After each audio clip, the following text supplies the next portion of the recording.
said, I do have kind of a different view. It's more of an intimate view. I'm interested in the experience of being in these places. And I think that that's really important. I grew up in the 70s as well with all of the media that has been talked about, and it affected me greatly, as did the fact that my father had land outside of Washington, D.C. Actually, anybody lived in the Tuscarora Mountains in southern Pennsylvania. And every weekend we would go out there, and basically he'd take me on walks. I was young, 4 or 5 years old. And we'd stop, we'd look. It was always a slow down kind of keep the moment going on for a very long time. We did it at day, we did it at night. Night was about the stars, maybe spotting deer or something like that. But these landscapes that we're talking about, and these things we're talking about, have an intimate potential too. And there, I was, when I started making photographs, sometimes I was thinking, am I making photographs so that people can look back and see things that are memorable?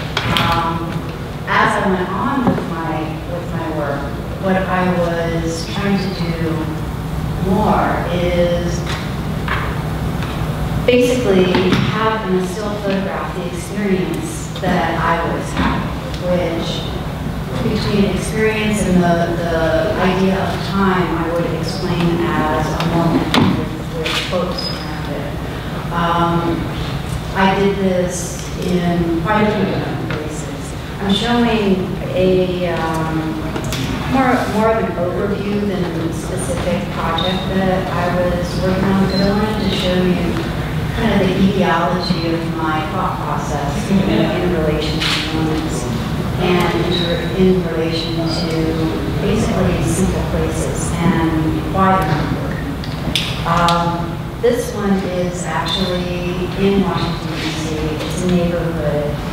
And the one thing that I'm thinking about photography is that I'm taking a photograph of a scene, but it's a record of the scene because it is directly from the scene, and yet at the same time, it's creating another reality. It's not exactly what you see. It can't be.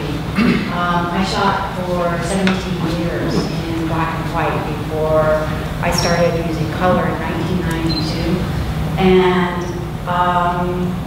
the black and white had this kind of written-in transformation idea.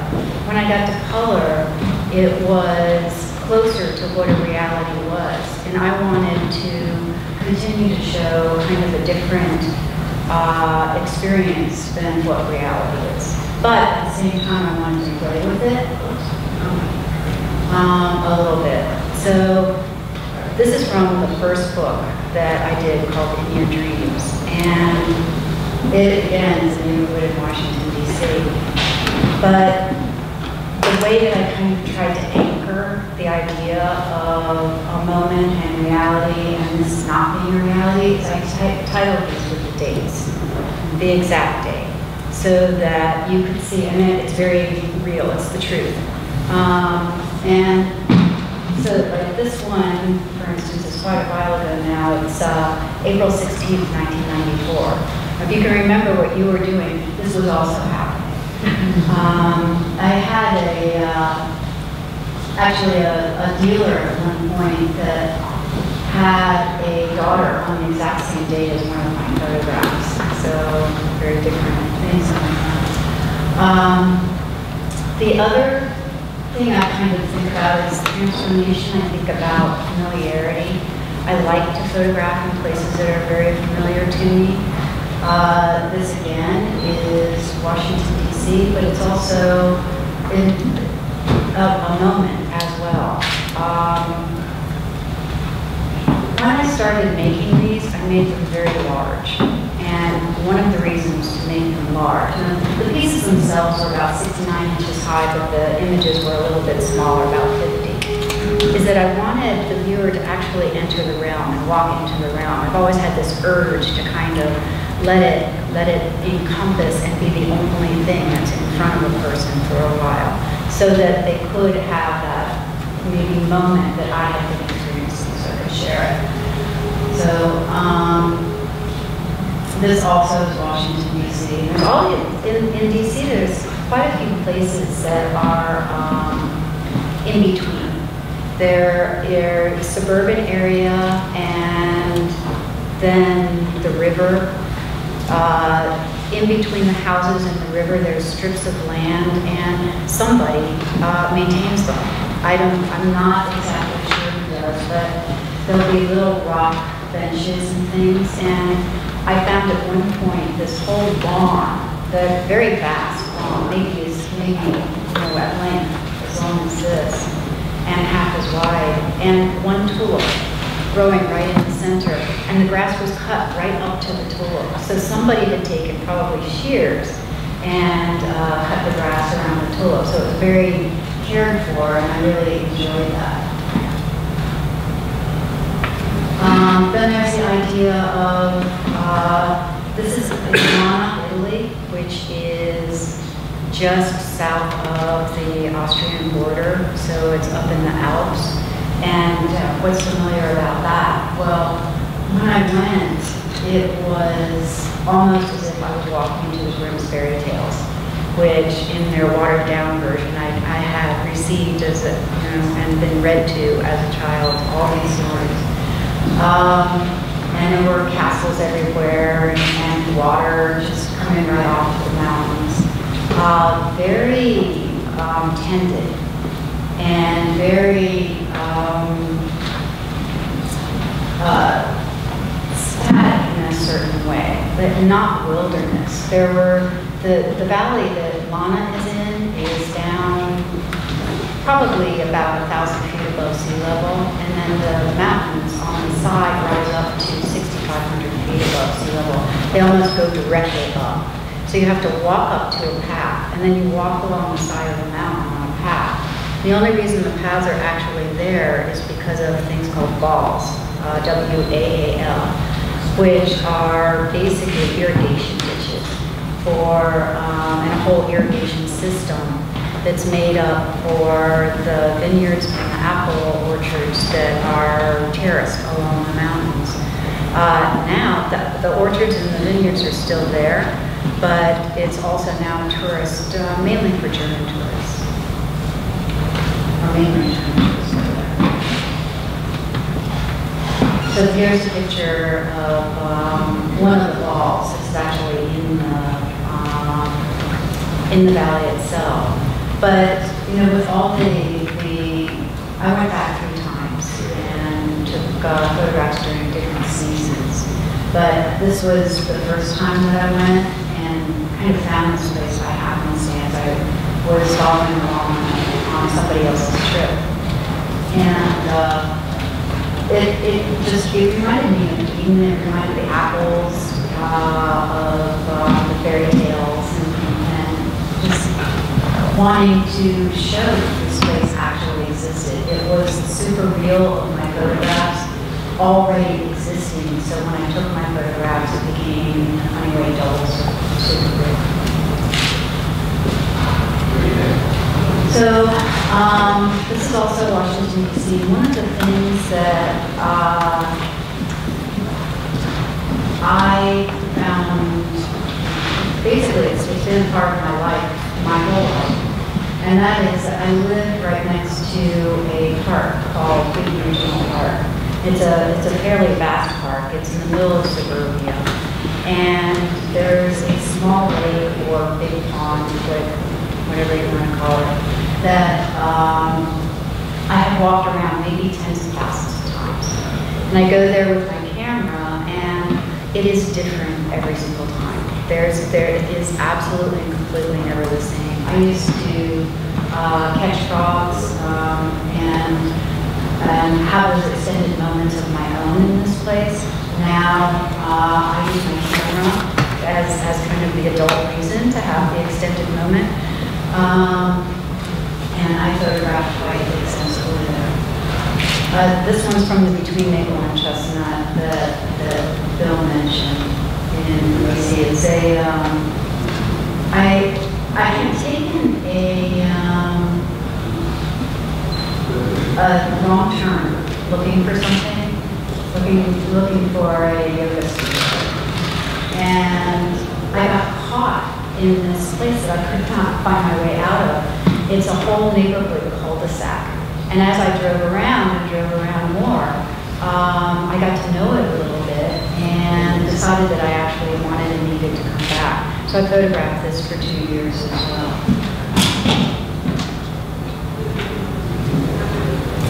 But the other thing is simple, kind of unremarkable things.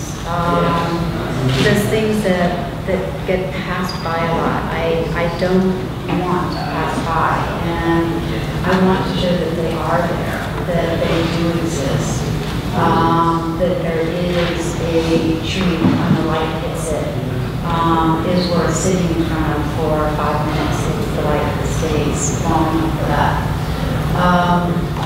This is also in the Wheaton Regional Park.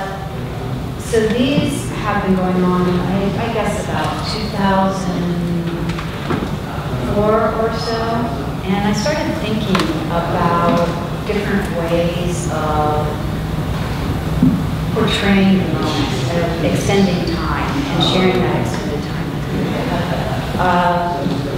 One of them was picking up the video, which I did, and I call them moving images rather than video because the camera stays in one spot and I don't move around. But in using the video, I started affecting what I was doing with the still images, because now I'm thinking about time, and it hits me that time is perceptual.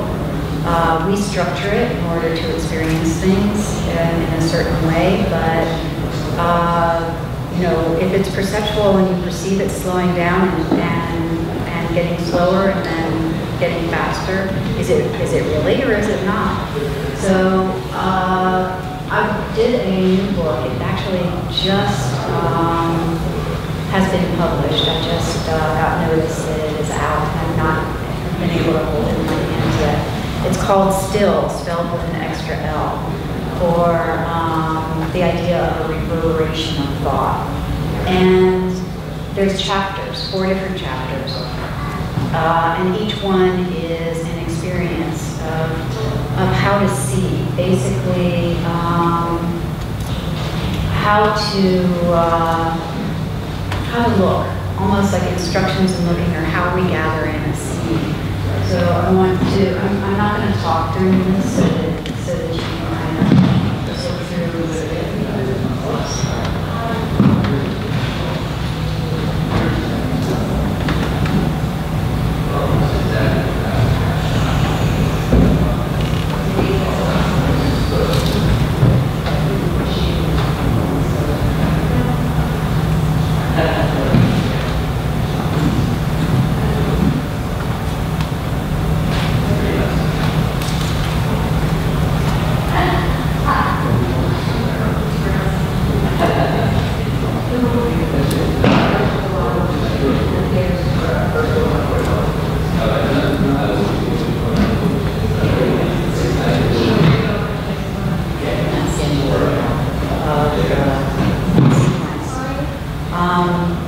So I also actually want to show you a video, and there's no noise, there's no sound, and that's the last thing I'll be showing you. But I want to do a little bit of this was also taken in Wheaton Regional Park, and I think it's 3 minutes long, or almost 3 minutes long, and when I showed it to another audience and described it as a moment, I was informed that a moment technically is 90 seconds. So enjoy the next 2 moments. Thank you.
Okay.